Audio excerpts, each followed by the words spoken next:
Olá, tudo bem com vocês? Estamos em mais uma videoaula aqui da Faculdade Eduque, onde temos os cursos de teologia dos níveis básico e médio, curso de formação teológica e ministerial e também a modalidade de bacharel. Nós queremos fazer um convite a vocês que conheçam nossos cursos e participem, que são cursos com pessoas gabaritadas, que ministram as aulas, material bem elaborado, e eu tenho certeza que você vai gostar de fazer os nossos cursos. Hoje vamos estar aqui falando sobre o módulo de Evangelho e Atos dos Apóstolos no CFTM nível básico, certo? Então é um prazer estar aqui com vocês. Meu nome é Ricardo Lima, certo? E eu estou aqui para trazer esta aula para vocês aqui neste momento.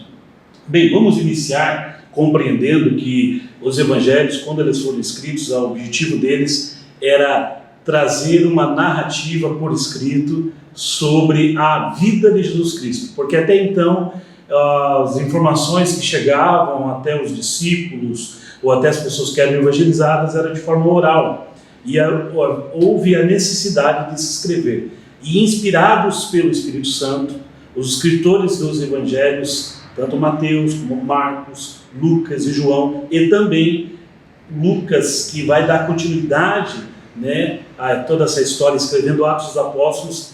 Eles se colocam num trabalho de pesquisa, num trabalho de busca de informações para poderem escrever acerca do Evangelho de Jesus Cristo, o nosso Senhor e Salvador. Então nós temos aqui a primeira tela, onde nós vamos falar sobre o Evangelho de Mateus. Vamos lembrar que Mateus ele vem contar o Evangelho ou a história de Jesus Cristo, a vida de Jesus Cristo, sob um ponto de vista, sob o prisma judaico, aonde nós vamos olhar que ele apresenta Cristo como o Messias profetizado, como o Rei dos Judeus. E ele vai utilizar-se muitas vezes das profecias, citando as profecias. Ele até é um dos escritores dos Evangelhos que mais cita as profecias para confirmar, para ratificar aquilo que já estava predito pelas Escrituras, e que através do Evangelho escrito por ele vê-se o cumprimento dessas profecias. Então ele tem esse objetivo de mostrar, assim como as profecias, que Cristo é o Messias e o Rei dos Judeus que veio conforme prometido. Nós temos aí uma próxima tela, que você está vendo aí, que vai apresentar-se de forma resumida o objetivo, o Evangelho de Marcos. Ele já vai contar a história de um ponto de vista dos gentios, certo? Ou mais especificamente dos romanos. Qual era o objetivo de Marcos ao apresentar esse Evangelho, às vezes a gente até pensa que é o menor, o mais resumido, mas na realidade é que ele queria ser bem objetivo.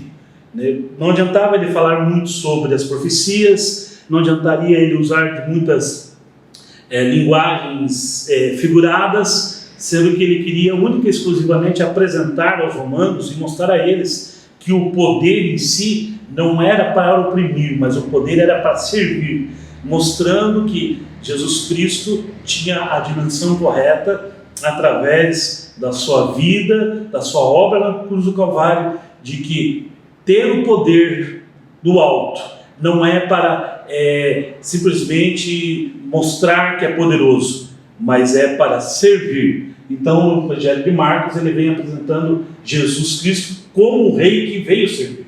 Na verdade, um servo em ação. E veja como é muito importante isso, certo?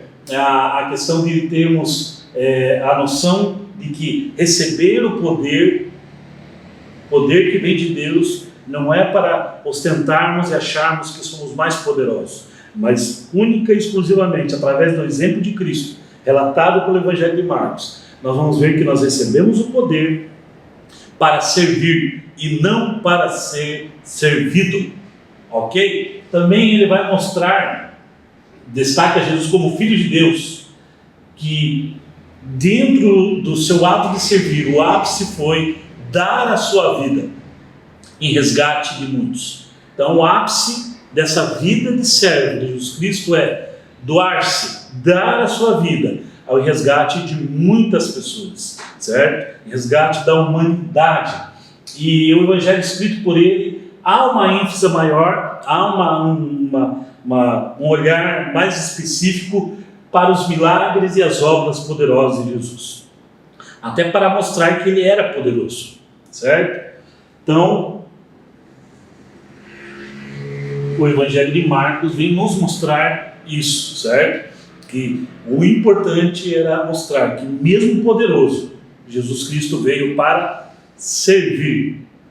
E assim fica a nós, né, estudiosos da palavra de Deus, quando talvez você for cheio do poder de Deus, compreenda e entenda que esse poder que você recebe para servir.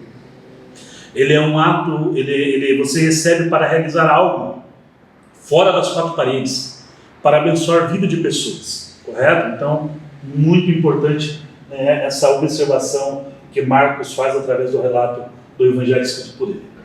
Agora já temos aqui Lucas. Lucas, ele conta a história de Jesus Cristo, escrevendo para os gentios também, mas de uma forma mais específica para os gregos. Porque havia assim os gregos não conseguiam compreender como alguém que era humano poderia ser perfeito. Porque para os gregos a humanidade era imperfeita. Para os gregos não havia como alguém de carne e osso, vivendo aqui entre os homens, viesse a ser perfeito. E aí Lucas vai escrever para apresentar Jesus Cristo dentro da sua humanidade, como filho do homem, mostrando que ele é o ser humano ideal, o homem perfeito. O ápice da história da salvação está na apresentação deste homem perfeito, que em tudo foi tentado, mas em nada pecou. Então Lucas faz essa apresentação e ele destaca que através de Jesus Cristo, certo, há um caráter universal da salvação planejada e preparada por Deus, mostrando que a salvação não era apenas para os judeus, mas também era estendida a todos os homens, a toda a humanidade. Então Lucas vai mostrar através do seu evangelho que Jesus Cristo veio como um homem perfeito para trazer salvação a toda a humanidade. O quarto evangelho, podemos considerar, nós estamos dando um panorama, né, desses evangelhos, para mostrar como eles são importantes, né, na nossa compreensão desses panoramas. Porque não adianta você simplesmente ler e não compreender o panorama dos evangelhos. E o panorama do evangelho de João, ele conta a história de Jesus Cristo já daí como Deus. Lucas contava ele na parte humana, né, a vida de Cristo na sua parte humana, e já João vai mostrar a parte divina, certo? A divindade de Jesus Cristo, ele como Deus. E veja que ele apresenta logo no primeiro capítulo: no princípio era o Verbo, e o Verbo estava com Deus, e o Verbo era Deus. Então ele apresenta Jesus Cristo como o Verbo encarnado, aquele que é Deus, ok? Aí nós vemos aqui também que Cristo foi apresentado de forma universal, assim como Lucas, João apresenta Jesus Cristo como a salvação, não para um grupo de pessoas, mas para toda a humanidade. Então é muito importante nós guardarmos isso, que tanto Lucas como João, eles apresentam, um apresenta a humanidade de Cristo, outro a divindade de Cristo, mas ambos apresentam Jesus Cristo como um projeto, o plano de salvação universal, que foi planejado pelo Pai e executado pelo Filho, e hoje o Espírito Santo nos convence desse plano de salvação. Então é muito importante nós guardarmos essas informações. No Evangelho escrito por João, eu sempre digo que ele é o Evangelho dos encontros. Por quê? Porque você vai ver vários encontros de Jesus Cristo com pessoas. Um desses encontros você vai ver Jesus Cristo com Nicodemos, Jesus Cristo com a mulher samaritana, né? Então você vai ter assim vários diálogos onde Jesus Cristo não está no meio de uma multidão. Ele está com uma, duas pessoas, três no máximo, e está falando acerca da salvação, falando acerca do amor do Pai para essas pessoas. Pessoas que provavelmente viviam presas ao seu sistema de religiosidade, né? O próprio Nicodemos, ele era um dos príncipes, né? Um dos principais da sinagoga, então ele tinha já uma rotina religiosa. A mulher samaritana também ela tinha a sua rotina religiosa, tanto que ela faz uma pergunta, né, a Jesus Cristo para obter uma resposta, quem sabe, de que estava certa a sua rotina religiosa. Mas Jesus Cristo vai colocar muito bem para ela que o importante em si não seria o lugar, mas sim a forma como a pessoa presta a adoração a Deus. Então veja que são encontros que Jesus Cristo vem para quebrar paradigmas, muitas vezes de pessoas que viviam uma rotina religiosa. Então por isso que eu digo, e sempre faço menção, que é o Evangelho de João também, o Evangelho dos encontros de Cristo com pessoas.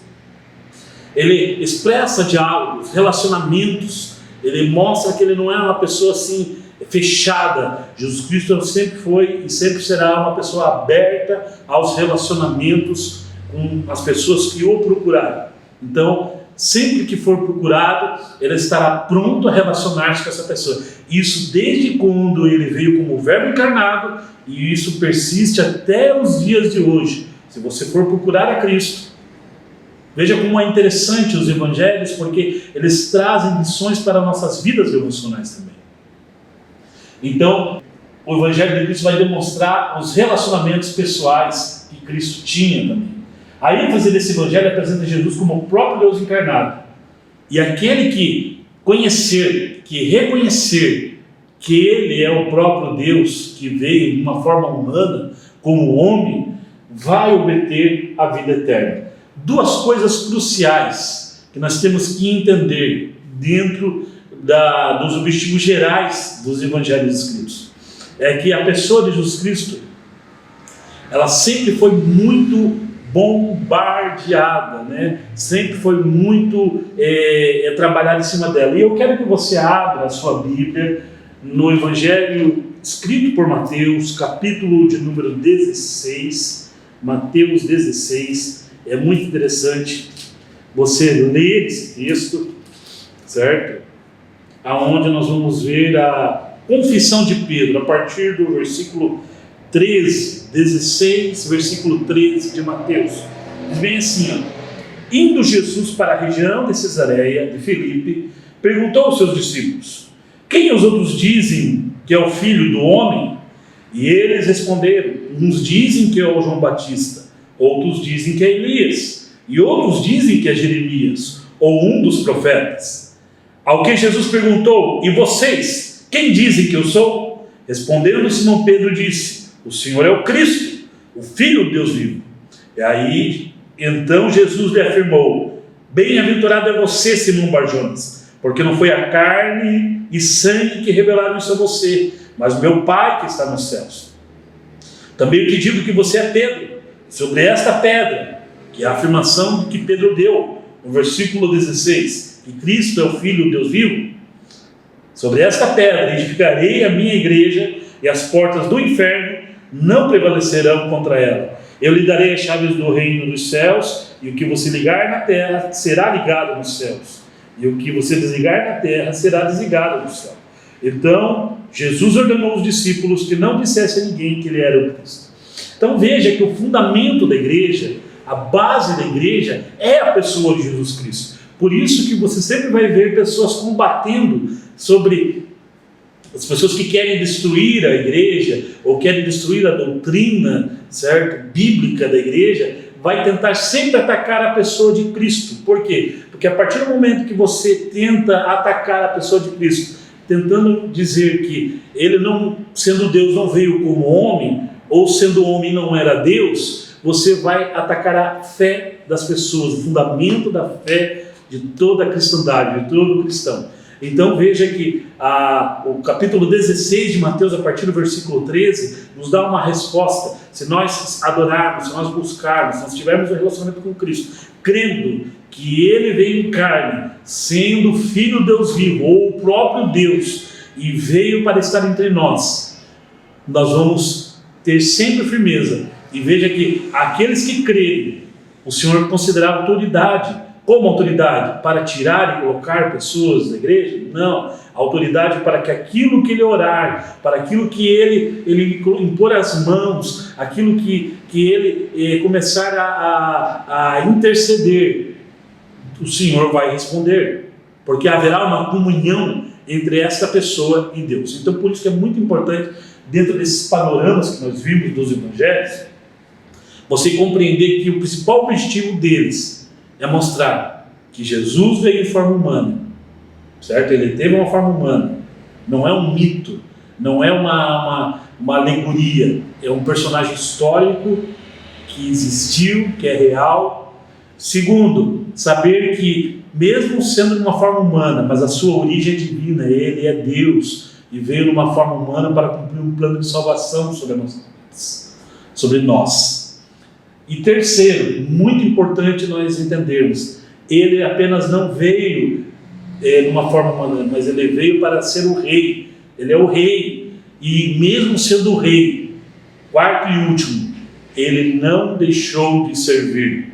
Se ele, sendo o rei, serviu, cabe a nós também, como seus seguidores deste rei, sermos servos. Então é um aprendizado muito grande dentro desse panorama, certo, dos 4 evangelhos. Agora, algo muito interessante que nós temos que colocar. São 4 evangelhos, mas 3 trazem coincidências em boa parte das suas narrativas. É claro que vai ter entre algumas discordâncias, aparentemente, e aí eu aconselho vocês, quando puderem, comprem o livro Manual das Dificuldades Bíblicas, de Norman Geisler, que ali ele vai elucidar muitas dúvidas que às vezes você pode ter sobre a questão dessas diferenças de informações, entendeu? Vamos entender que muitas vezes um biógrafo ele vai dar a prioridade pelo fato e não para saber se tinha uma ou 2 pessoas. É um dos casos como acontece, em que um dos escritores cita 2 cegos de Jericó e o outro cita 1, correto? Não é que estão errados, é que um quis dar a ênfase maior naquele cego que clamou, que falou e que chegou e se aproximou de Cristo. Então, por isso que às vezes há essas diferenças, mas não quer dizer que são, por isso que eu coloquei aqui discordâncias, né, entre aspas, para que vocês entendam isso, ok? Bem, mas tirando essas algumas e pequenas discordâncias, na grande maioria das suas informações há uma harmonia, os mesmos têm uma mesma visão, o mesmo propósito, certo? Apresentar Cristo como alguém importante para a humanidade. Para os judeus como um rei, para os romanos como alguém poderoso, mas um servo, e Lucas como um homem, uma pessoa perfeita, mas importante para a humanidade. E nessa questão de apresentar ele como alguém importante para a humanidade, eles acabam tendo uma mesma visão, ou uma visão mais aproximada entre esses 3 evangelhos, de Mateus, Marcos, Lucas e João. E por isso que esses evangelhos são chamados de evangelhos sinóticos, correto? Porque há uma visão bem próxima entre eles, né? O evangelho segundo escreveu João já é uma outra visão, assim, um pouco mais ampliada, certo? Porque a intenção dele não é provar uma questão humana de Cristo, mas sim a divindade de Cristo, de que ele é divino, de que ele é Deus. Por isso que João se diferencia desses 3. Mas vamos continuar aqui. Agora vamos a algumas informações do evangelho escrito por Mateus. A primeira informação que nós vamos ter, e a autoria, é que ela foi escrita por Mateus, ou chamado de Levi, aquele mesmo cobrador de impostos que Jesus estava passando pela coletoria, e a partir do momento que ele passa pela coletoria, ele chega e diz: vem, segue. Ele chama Mateus, Mateus se levanta e segue ele, oferece, né, uma refeição na sua casa, e muitos condenam Jesus por estar com um publicano, um cobrador de impostos, porque Mateus era judeu, mas para os judeus ele era considerado um traidor. Por quê? Porque era um judeu a serviço do Império Romano, cobrando os impostos. Por isso muitos judeus reprovaram, né, essa atitude de Jesus de chamar Mateus para seguir. O evangelho escrito por Mateus provavelmente foi escrito após o evangelho de Marcos. Por quê? Porque veja que o evangelho de Marcos, ele é o evangelho mais resumido, como eu falei no começo aqui dessa aula. Então, por ele ser um evangelho resumido, né? Ele serve na realidade de base. Não é que ele foi resumido, é que Marcos escreveu com as informações que ele tinha disponíveis e que atenderiam ao propósito estabelecido pelo Espírito Santo, né? Então vamos colocar bem. Muitas vezes a gente pensa, o propósito era de Marcos. Não, era um propósito que o Espírito Santo colocou no coração de Marcos. Então, quando Marcos escreve, primeiramente, o Evangelho, ele vai acabar servindo de base para Mateus escrever o seu Evangelho. E veja que daí, a partir daí, Mateus escreve um Evangelho mais robusto, mais amplo. E aí ele é lembrado pelo Espírito Santo a sempre citar, fazer referências das profecias, quando em alguma passagem aquela profecia foi cumprida. Então, por isso que é muito importante a gente ter essa noção, certo? Então, o Evangelho de Mateus, ele provavelmente foi escrito após o Evangelho de Marcos. Muitos consideram, pelo fato de Mateus citar as profecias, de que o Evangelho de Mateus é um elo entre o Antigo Testamento e o Novo Testamento, certo? Porque ele apresenta Jesus Cristo e faz a citação daquelas profecias do Antigo Testamento, mostrando que elas se cumpriram ali. Por isso que o Evangelho de Mateus, entre os livros do Novo Testamento, é colocado como o primeiro. Por quê? Porque ele é essa transição, certo? Do Antigo Testamento para o Novo Testamento. Ele foi escrito no ano 50 a 70 depois de Cristo, certo? Antes da queda do Templo de Jerusalém, entendeu? O Templo de Jerusalém, ele foi destruído no ano 70 depois de Cristo, quando os romanos, né, através de general Tito, entram em Jerusalém, destroem o templo, né? Então o templo ainda existia quando Mateus escreve, conclui o Evangelho de Jesus Cristo escrito por ele. Como nós falamos no início da aula, os destinatários desse Evangelho eram os judeus, claro que primeiramente os judeus que tinham o domínio da língua hebraica e aramaica, e depois ele leva, né, esses escritos também aos judeus de origem grega, gregos convertidos ao judaísmo, certo? Por quê? Porque o objetivo era mostrar que Cristo era o Messias, certo? O rei dos judeus. Então havia essa necessidade de apresentar, né, a história de Cristo sob esse prisma, como nós falamos no começo da aula. Também temos aqui o Evangelho de Marcos, né? Autoria de João Marcos, né? Só que geralmente é escrito só Marcos, mas é João Marcos, primo de Barnabé. Esse Evangelho foi escrito entre o ano 55 e 60 depois de Cristo, né? Então veja que e a redação final, né, dizem muitos que esse período de 55 a 60 era um rascunho, né, que ele escreveu, mas a redação final foi entre 65 e 68. E os destinatários são os gentios, outras gentes, né, não era para os judeus, e em especial para os romanos. Entre os propósitos, como nós falamos no início da aula, Marcos apresenta as obras poderosas de Cristo e também, além mesmo com as suas obras poderosas, ele apresenta Jesus Cristo como servo, para aquele que vai servir. Também no Evangelho escrito por Lucas, nós podemos colocar da seguinte forma, que ele, o autor é o próprio Lucas, o médico amado, certo? E aí eu vou abrir para vocês aqui Colossenses 4,14, Paulo faz uma citação dele, diz bem assim: Lucas, o médico amado, e também Demas mandam saudações.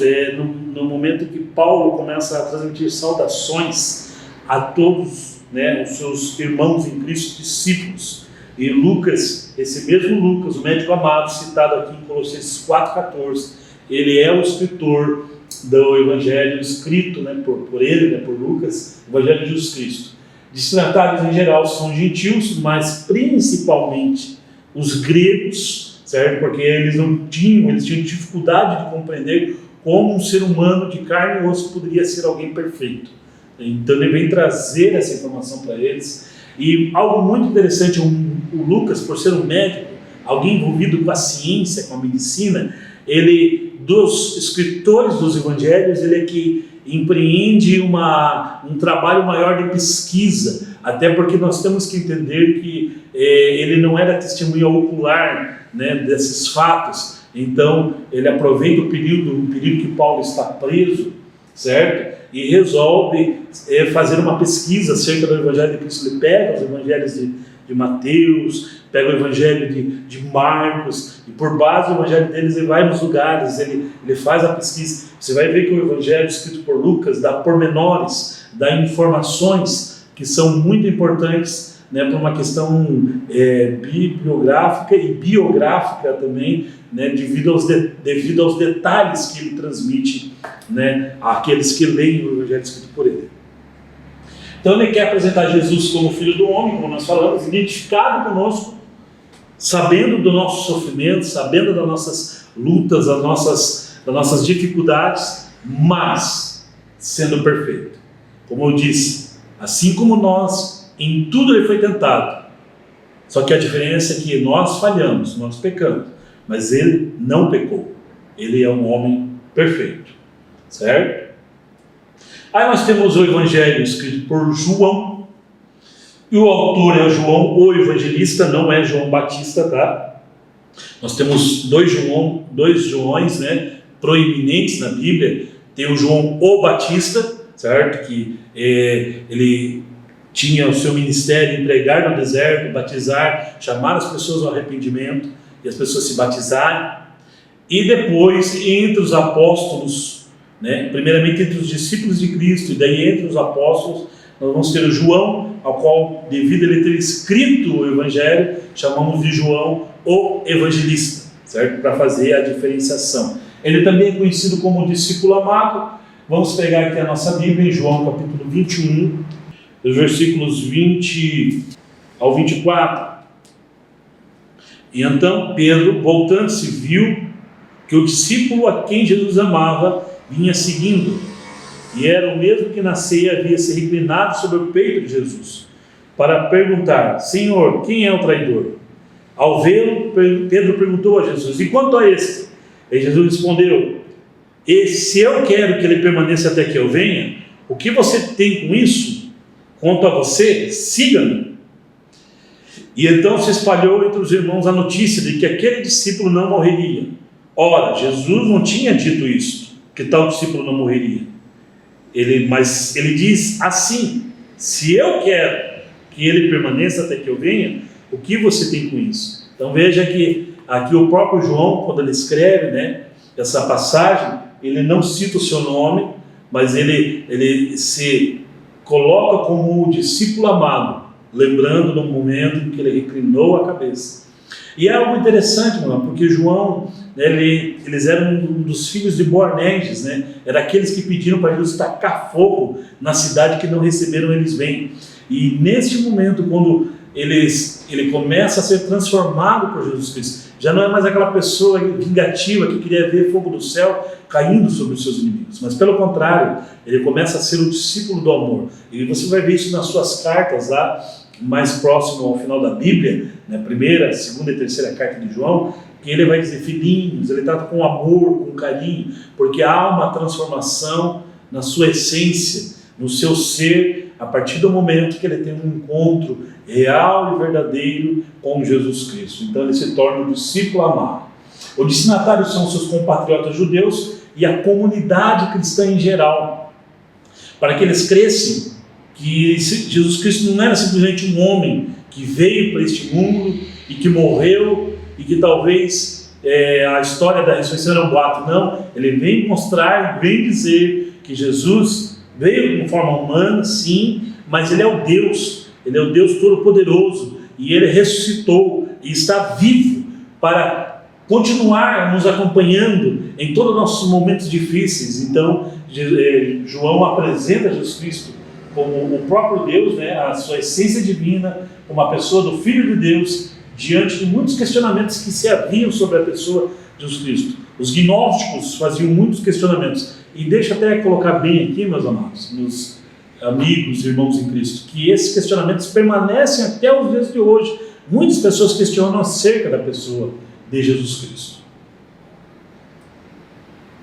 Agora vamos aqui para um outro livro, saindo dos evangelhos e indo para o livro histórico, né? O único livro histórico da Bíblia Sagrada no Novo Testamento, né?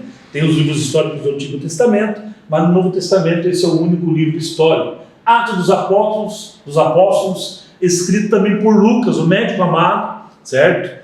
Que sempre estava com Paulo, e segundo os historiadores, a data da escrita desse livro foi entre 80 e 85 depois de Cristo.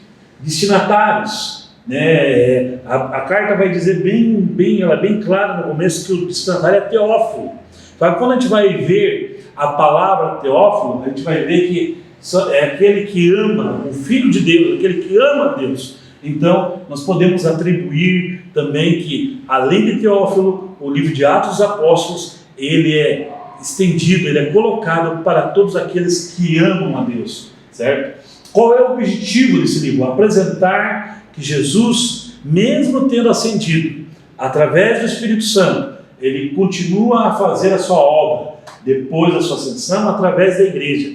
Então veja que o Atos dos Apóstolos é um livro que vai mostrar que Jesus continua realizando a obra e através da igreja, com a presença do Espírito Santo no meio da igreja, certo? Então, a partir deste momento nós vamos ver isso. A divisão desse livro de Atos dos Apóstolos, nós temos aí a primeira divisão, que vai do capítulo 1 ao capítulo 12 de Atos. Nesse momento, o centro de todos os acontecimentos, dos fatos, Jerusalém. É em Jerusalém que Jesus Cristo ascende no Monte das Oliveiras, né? Ele sobe aos céus. É em Jerusalém que ele faz a promessa que eles deveriam permanecer ali até que do alto fosse vestidos do poder. É em Jerusalém que vem sobre eles o Espírito Santo e eles são cheios do Espírito Santo e recebem o batismo no Espírito Santo. E esse ato de eles saírem, de eles estarem cheios do poder do Espírito Santo, mostra o seguinte, porque Jesus Cristo fala bem assim no momento que ele faz a promessa: ficai em Jerusalém até que do alto sejais revestidos do poder, e sereis minhas testemunhas em Jerusalém, Judéia, Samaria e confins da terra. Veja que então daí eles se espalham pela Judéia, mas também saem em direção a Samaria para anunciar o Evangelho. Filipe, certo? Um dos apóstolos e discípulos de Cristo, ele é bem sucedido na pregação do Evangelho em Samaria, através de sinais, de maravilhas, do poder de Deus manifesto através da sua vida. A figura principal nesse primeiro momento é Pedro, certo?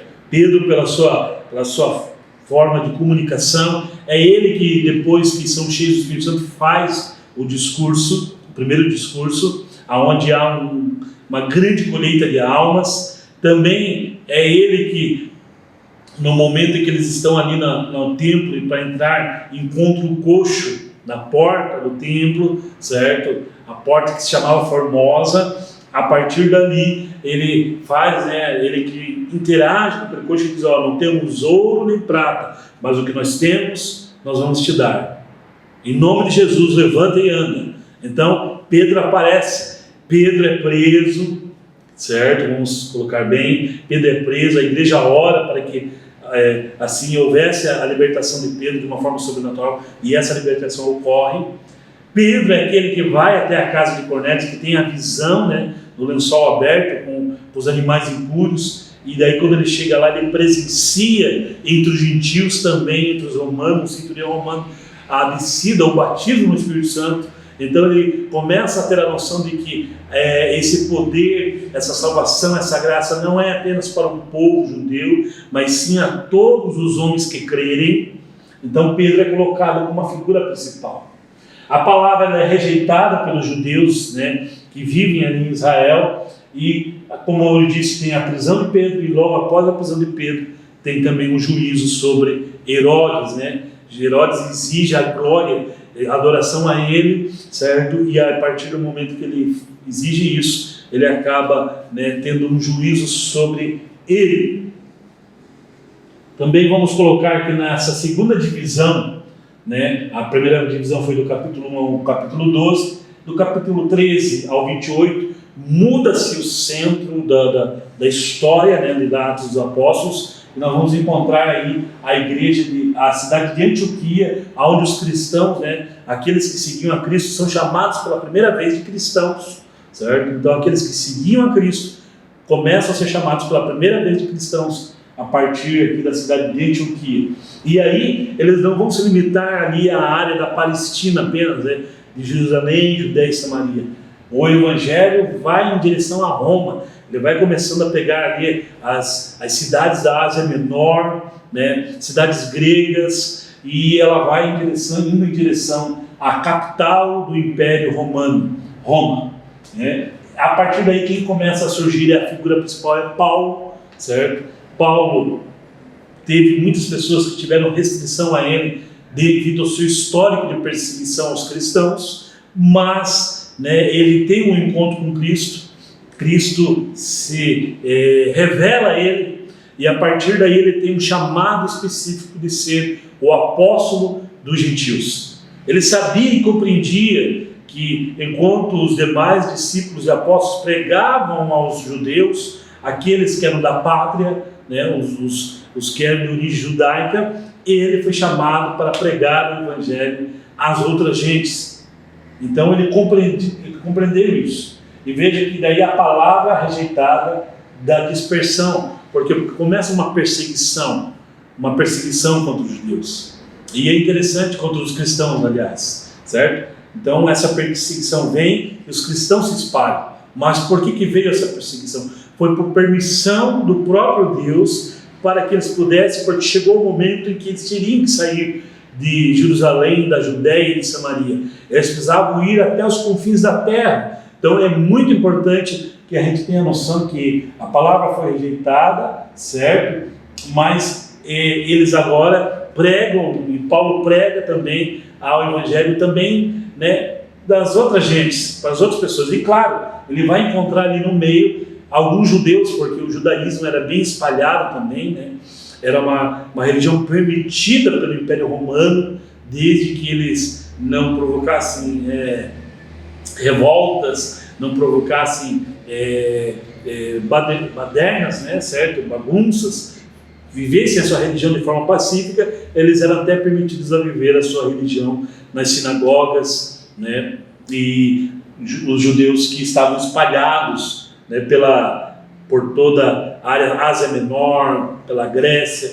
Então, os judeus de origem grega, como nós comentamos, né, que Lucas, né, tentou alcançá-los através, né, do evangelho escrito por ele, e também Atos dos Apóstolos ele faz esse relato dos judeus que estão dispersos, que não era apenas os judeus que estavam ali na Judéia ou em Jerusalém.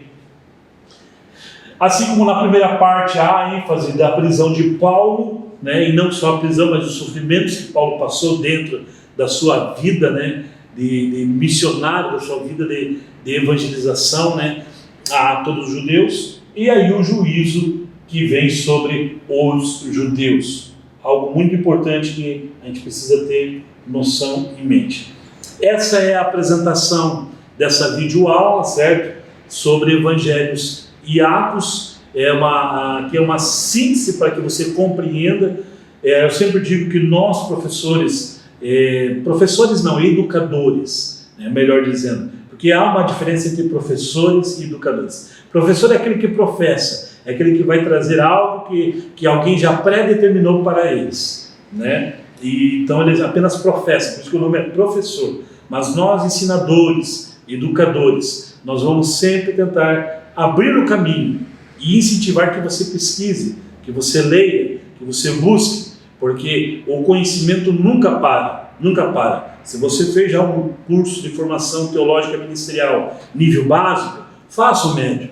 Se você já fez o médio, vá para o bacharel. Se você ainda não fez, faça. Se você participa de algum estudo bíblico, onde você sempre está presente, congregando, se dedique a esse estudo bíblico. Seja ela uma escola bíblica, né, da sua igreja, ou um curso teológico, não importa. Se dedique ao ensino da palavra de Deus. Se você é novo convertido, busque fazer um discipulado. Busque ser um bom discípulo.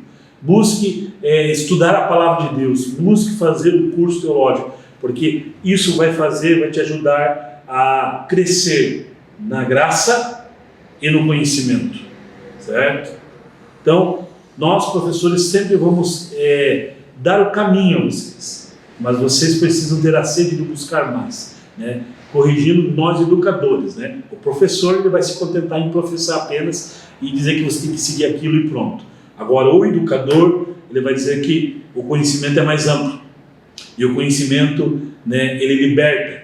Jesus mesmo diz: conhecereis a verdade e a verdade vos libertará. Se o Filho do Homem vos libertar, verdadeiramente sereis livres. Então a verdade, através da Bíblia, da Palavra de Deus, através da pessoa de Jesus Cristo, através do que nós estudamos sobre os seus evangelhos e da sua obra que continua, porque alguém vai dizer que Atos não acabou no capítulo de número 28, certo? Atos dos Apóstolos continua tão atuante nos dias de hoje sobre a vida da igreja. Então, eu quero desejar que você possa guardar essa aula na sua mente, no seu coração, possa se aplicar nos ensinos bíblicos, e eu tenho certeza que Deus vai abençoar grandemente a sua vida. Um abraço, até a próxima videoaula, quando estaremos aqui ministrando, quem sabe, mais um módulo aqui do curso de formação teológica e ministerial aqui da FAEDUC, Faculdades EDUC. Procure, entre em contato com a Faculdade EDUC, eu tenho certeza que você vai encontrar, né, uma forma de você adquirir o conhecimento, mesmo com a sua vida corrida, atribulada, haverá uma forma ideal aí para você adquirir o seu conhecimento. Que Deus te abençoe, em nome de Jesus. Amém.